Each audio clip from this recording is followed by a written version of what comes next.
Hi friends, welcome to Surabhi kitchen.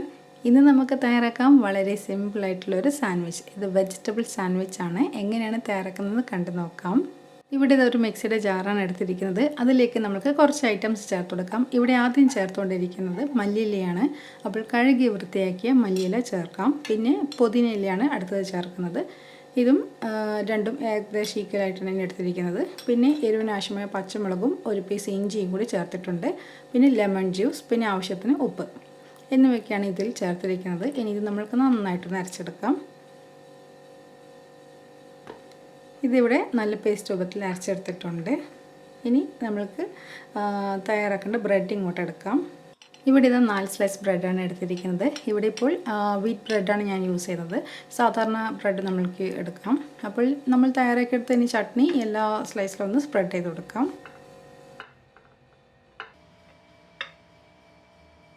ഇവിടെ അങ്ങനെ ചട്നി ഇതാ ബ്രെഡിലൊക്കെ സ്പ്രെഡ് ചെയ്ത് കഴിഞ്ഞു. ഇനി ഇതിൽ ഉള്ളിയും തക്കാളിയുമാണ് ആഡ് ചെയ്യുന്നത്. ഇവിടെ ചെറിയ പീസ് ഉള്ളിയും തക്കാളിയുമാണ് ഞാൻ എടുത്തിരിക്കുന്നത്. അതും നീളത്തിലാണ് കട്ട് ചെയ്തിരിക്കുന്നത്. അപ്പോൾ ഇവിടെ 2 സ്ലൈസ് ബ്രെഡിലാണ് ഉള്ളിയും തക്കാളിയും ആഡ് ചെയ്യുന്നത്. ഇനി ഇതിൽ ചീസ് ചേർത്ത് കൊടുക്കാം. നമ്മൾക്ക് ഇഷ്ടമുള്ള ചീസ് ആഡ് ചെയ്യാം. ഞാനിവിടെ മോzzarella ചീസാണ് യൂസ് ചെയ്യുന്നത്. അപ്പോൾ ഈ ചീസ് നന്നായിട്ട് സ്പ്രെഡ് ചെയ്ത് കഴിഞ്ഞാൽ പിന്നെ നമ്മൾ ചട്നി സ്പ്രെഡ് ചെയ്ത് ആ ബ്രെഡ് കൊണ്ട് ഒന്ന് മുകളിലായിട്ട് വെച്ച് കൊടുക്കാം. ഇനി ഇത് നമുക്ക് ടോസ്റ്റ് ചെയ്യാം. ഇവിടെ ഒരു പാൻ ചൂടാൻ വെക്കുന്നുണ്ട്. അതിൽ ബട്ടർ ആഡ് ചെയ്യാം. ഇവിടെ ഈ ബട്ടർ മെൽറ്റ് ചെയ്ത് കഴിഞ്ഞാൽ നമ്മൾ തയ്യാറാക്കിയെടുത്ത ബ്രെഡ് ഈ പാനിൽ വെച്ച് കൊടുക്കാം. ഇവിടെ ഇതാ 2 ബ്രെഡും വെച്ച് കൊടുത്തിട്ടുണ്ട്. ഇനി ഇത് പെട്ടെന്ന് തന്നെ ആയി കിട്ടും. നമുക്ക് ഒരു സൈഡ് ആയതിനു ശേഷം മറു സൈഡ് കൂടി നാക്കിയെടുക്കണം. ഇവിടുത്തെ ഒരു സൈഡ് ഏകദേശം ആയിട്ടുണ്ട്. ഇനി ഇത് തന്നെ മറിച്ചിട്ട് കൊടുക്കുകയാണ്. അങ്ങനെ ഇത് 2 ബ്രെഡും മറിച്ചിട്ട് കഴിഞ്ഞു. ഇനി ഈ ഒരു സൈഡ് കൂടി നായാൽ മതി. അതായത് നമ്മൾക്ക് ഈ ചീസ് ഒന്ന് മെൽറ്റ് ചെയ്ത് കിട്ടുകയും വേണ്ടും.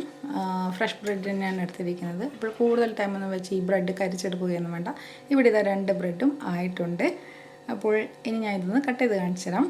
ഇവിടെ ഈ സാൻഡ്വിച്ച് തയ്യാറാക്കാൻ കൂടുതൽ പണിയൊന്നുമില്ല. നിങ്ങൾ കണ്ടതല്ലേ, വളരെ ഈസി ആയിട്ട് നമുക്ക് തയ്യാറാക്കാം ഈ ഒരു സാൻഡ്വിച്ച്. അപ്പോൾ നിങ്ങളും ഉണ്ടാക്കി നോക്കുക, അഭിപ്രായങ്ങൾ അറിയിക്കാൻ മറക്കരുത്.